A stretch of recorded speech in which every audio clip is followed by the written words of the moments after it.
Ысык көлдө аялды уулу менен өлтүргөн адамга издөө жарыяланды. Ысык көл облусунда 2 адамдын өлүмүнө шектелген адамга издөө жарыяланды. Бул тууралуу облустук милициянын маалымат кызматы билдирди. Анда айтылгандай 1 февраль күнү саат 20:00 чамасында 54 жаштагы аялдын жана 29 жаштагы эркек кишинин сөөгү табылгандыгы тууралуу милицияга билдирүү түшкөн. Окуя болгон жерге барган тергөө ыкчам тобу айтылган даректеги үйдөн киши колдуу болгон эне баланын сөөгүн табышкан. Кылмышка шектүү жаран качып кеткен. Бул факты кылмыш жана жоруктардын бирдиктүү реестрине жазык кодексинин 130 беренеси боюнча катталып, сотко чейинки өндүрүш башталган. Алдын ала териштирүү иштерин жүргүзүү учурунда кылмышка шектүүнүн ким экени аныкталып, издөөгө алынды деп айтылат маалыматта. Азыркы учурда Ысык көл облустук милиция кызматкерлери тарабынан экспертизалар дайындалып, кылмышка шектүү жаранды кармоо боюнча тиешелүү аракеттер көрүлүп жатканы кабарланды. Булак Спутник KG. 10 миллион сомдук зыян. УКМК Кыргыз жылуулук энергодогу коррупцияны аныктады.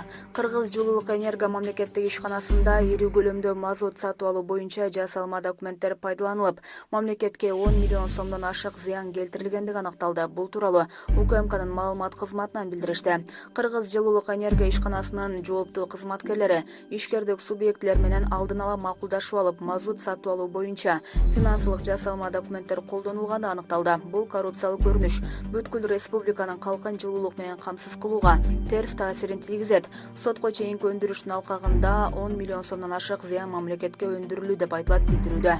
Сотко чейинки өндүрүштүн алкагында УКМК тарабынан тергөө амалдары жүргүзүлүп жатат. Булак Спутник KG. Пандемия учурунда дарыдан киреше табууну көздөгөндөргө иш козголду. Саламаттык сактоо министрлигинин алдындагы дары-дармек департаментинин кызмат адамдарына кылмыш иши козголду. Бул тууралуу башкы прокуратуранын маалымат кызматы билдирди. Анда айтылгандай, башкы көзөмөл орган департаменттин ишмердүүлүгүнө текшерүү жүргүзгөн. Жыйынтыгында медициналык препараттарга экспертиза жүргүзүүдө, лабораториялык сыноолорду өткөрүүдө жана мамлекеттик сатып алууда коррупциялык схема аныкталган. Департаменттин жооптуу кызмат адамдары мыйзамсыз киреше көрүү максатында дары-дармектерди жана медициналык буюмдарды каттап экспертизалоодо фармацевтикалык компаниялардын кызыкчылыгын колдоп, мамлекетке сапатсыз медициналык препараттарды алып келүүсүнө ыңгайлуу шарт түзүшкөн жана коронавирус илдетине байланыштуу пандемия учурунда коррупциялык кылмыштарды жасашкан деп айтылат маалыматта. Аталган фактылар боюнча департаменттин жооптуу кызматкерлерине карата кызмат абалынан кыянаттык менен пайдалануу беренелери боюнча 8 материал кылмыш жана жоруктардын бирдиктүү реестрине катталып, тергөө башталган.